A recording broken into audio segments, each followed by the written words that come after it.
A origem da Santa Ceia. No primeiro dia da festa dos pães asmos, vieram os discípulos a Jesus e lhe perguntaram: Onde queres que te façamos os preparativos para comeres a Páscoa? E ele lhes respondeu: Ide à cidade ter com certo homem, e dizei-lhe: O mestre manda dizer: O meu tempo está próximo. Em tua casa celebrarei a Páscoa com meus discípulos. E eles fizeram como Jesus lhes ordenara, e prepararam a Páscoa. Mateus 26, 17 e 19. Essa narrativa mostra claramente que os discípulos do Senhor não tinham ideia da Santa Ceia e esperavam apenas participar da Páscoa, porque aquele dia fora separado no calendário judeu para a comemoração da festa dos pães asmos, ou Páscoa. Ora, Páscoa para os judeus significa festa. É o dia no qual se comemora a libertação de Israel do jugo egípcio. Foi instituída antes de acontecer a 10ª e última praga imposta por Deus à terra do Egito. Naquela oportunidade, o Senhor ordenou que cada família tomasse um cordeiro sem defeito ou um cabrito e o sacrificasse. Seu sangue deveria ser posto em ambas as ombreiras e na verga da porta, nas casas em que deveriam comendo assado. Como acompanhamento, pães asmos, sem fermento, e ervas amargas. Cada participante daquela Páscoa deveria ter suas costas cingidas, sandálias nos pés e cajado na mão. Ver Êxodo 12. Todo o ritual da Páscoa aponta o Salvador Jesus Cristo.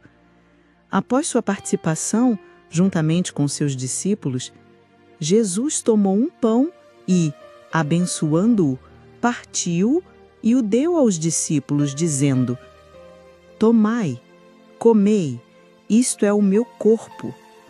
A seguir, tomou um cálice e, tendo dado graças, o deu aos discípulos, dizendo: Bebei dele todos, porque isto é o meu sangue, o sangue da nova aliança, derramado em favor de muitos para a remissão de pecados. Mateus 26, 26 a 28. Muito embora o Senhor Jesus não tenha feito nenhum paralelo da Páscoa com a Santa Ceia, até porque ele participou primeiramente da Páscoa e depois da Ceia, podemos compreender perfeitamente que ele quis instituir, à sombra da Páscoa, uma nova liturgia, que tivesse o mesmo calor espiritual da Páscoa, para todos os que o aceitam como o Salvador.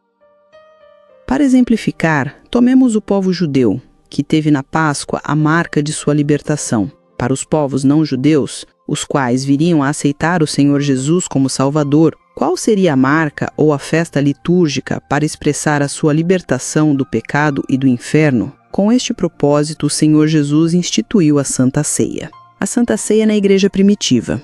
A Santa Ceia significa comunhão com o próprio Senhor Jesus, porquanto está escrito: Porventura o cálice da bênção que abençoamos não é a comunhão do sangue de Cristo? O pão que partimos não é a comunhão do corpo de Cristo? 1 Coríntios 10, 16. Isso explica a necessidade da união da igreja inteira, porque todos nós participamos do mesmo pão e nós mesmos somos um único pão, uma única natureza, participando da natureza do Senhor Jesus Cristo, conforme 1 Coríntios 10, 17. Porque nós, embora muitos, somos unicamente um pão, um só corpo, porque todos participamos do único pão. Nessas palavras do apóstolo Paulo, podemos sentir o Espírito que reinava em cada coração ao participar da comunhão. Tendo em vista que os primeiros cristãos eram judeus, estes inseriram no cerimonial da Santa Ceia a festividade da Páscoa. Ou seja, era comum que antes de participarem da Santa Ceia, conforme o próprio Senhor fez, participassem de uma grande festa, a qual outrora era chamada de Páscoa. Nesta festa comiam e bebiam regaladamente, a ponto de até se embriagarem, como foi o caso da igreja em Corinto, para depois participarem da mesa do Senhor.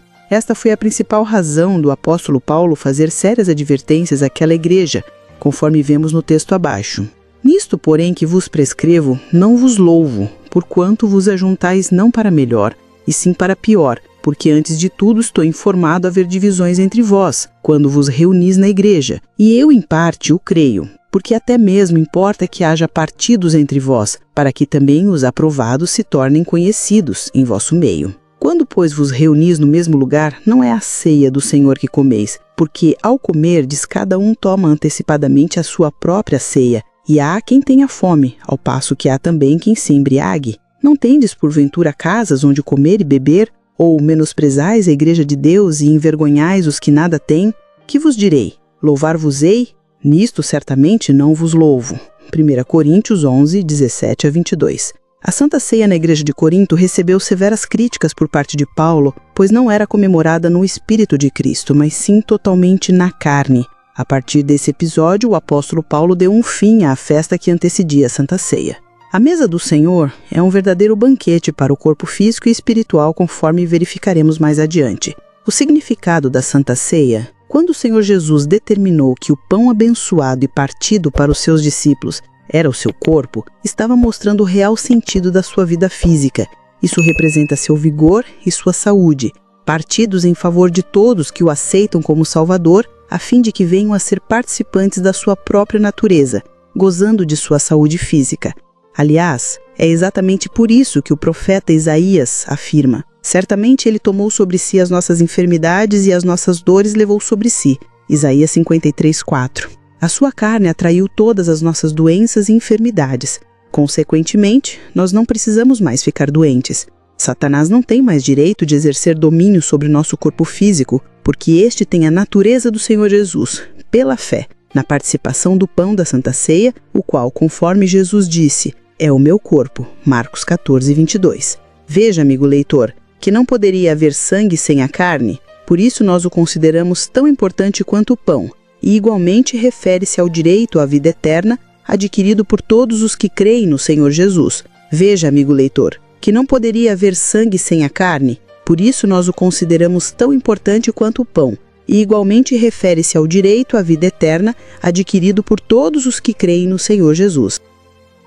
Esta nova e última aliança coloca definitivamente o cristão diante de Deus Pai, na posição de um real e verdadeiro filho, com obrigações, mas também com todas as regalias e privilégios.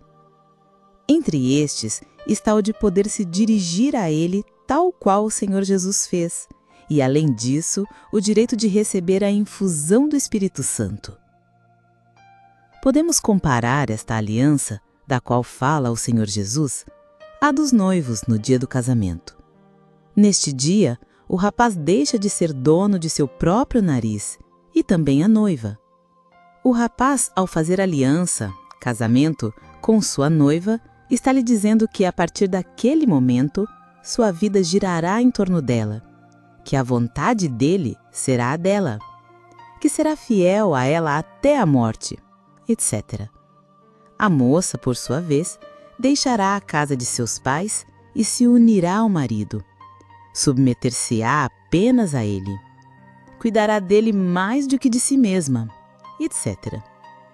Isto, pelo menos, é o que deve acontecer, de acordo com as normas cristãs. A aliança que o Senhor Jesus fez, através do seu sangue, implica nas mesmas e ainda maiores responsabilidades de ambas as partes, tanto do Senhor quanto nossa. Tendo em vista esses conhecimentos preliminares a respeito da Santa Ceia, devemos preparar nossos corações para que, ao participarmos dela, tenhamos um sentimento completo de gozo e alegria no Espírito Santo por tudo que está ali representado para cada um de nós. A Santa Ceia anuncia todo o ministério glorioso do nosso Senhor, suas curas, seus milagres extraordinários, sua compaixão e interesse pelos pobres e oprimidos, além de apontar sua grande e magnífica vitória sobre o diabo e todos os seus demônios na sua morte e ressurreição ao terceiro dia. Em resumo, podemos considerar que da mesma forma pela qual o corpo do Senhor Jesus, simbolizado pelo pão, dá-nos a total saúde física, também o seu sangue, simbolizado pelo vinho, dá-nos a saúde espiritual. Quem pode participar da Santa Ceia? O apóstolo Paulo, dando instruções com respeito à Santa Ceia, afirma o seguinte: Por isso, aquele que comer o pão ou beber o cálice do Senhor indignamente, será réu do corpo e do sangue do Senhor. Examine-se, pois, o homem a si mesmo, e assim, coma do pão e beba do cálice. Pois quem come e bebe sem discernir o corpo, come e bebe juízo para si. Eis a razão por que há entre vós muitos fracos e doentes, e não poucos que dormem. 1 Coríntios 11, 27 a 30. O apóstolo não nos dá qualquer definição acerca do que entende aqui por indignidade. Contudo, podemos perceber que só podem participar da mesa do Senhor aqueles cujas vidas foram realmente lavadas pelo sangue do Cordeiro. Isto é, aqueles que mantêm a consciência purificada pela paz com Deus. Aliás, o próprio Paulo, imbuído pelo Espírito Santo, escreve: Seja a paz de Cristo o árbitro em vosso coração. Colossenses 3, 15. Os praticantes desse ensinamento do apóstolo, Paulo, têm dignidade porque o próprio Espírito Santo confirma em seus corações um lugar à mesa do Cordeiro. Entretanto, os indignos logo são revelados pela própria consciência maculada pelos pecados. Por isso, há uma grande necessidade de que, antes da ceia, a pessoa faça uma autoanálise, procurando verificar se a sua vida está limpa diante de Deus, ver se não há nada a temer diante do seu espírito, que a todos perscruta e esquadrinha, até mesmo os pensamentos. Se nada existe que a acuse diante do Senhor, e se há certeza plena de que os seus pecados já foram lançados no mar do esquecimento de Deus, então a pessoa deve participar obrigatoriamente, porque se estiver fraca espiritualmente, será de imediato fortalecida pelo próprio Senhor Jesus. Se a pessoa é convertida ao Senhor Jesus, mas cometeu falhas que originaram a falta de paz, deve imediatamente se corrigir com Deus através da confissão de seus pecados, como está escrito: se confessarmos os nossos pecados, Ele é fiel e justo para nos perdoar os pecados e nos purificar de toda injustiça. Daí a importância da pessoa fazer uma autoanálise e então tomar a decisão sozinha. Ninguém pode se colocar na posição de juiz para determinar se alguém pode ou não participar da mesa do Senhor. Se da parte do fiel houver alguma sombra de dúvida sobre participar ou não da ceia, ele deve deixar os elementos passarem e esperar uma outra oportunidade, pois é melhor não participar do que fazê-lo com dúvidas, porque também está escrito: mas aquele que tem dúvidas é condenado se comer, porque o que faz não provém de fé, e tudo o que não provém de fé é pecado.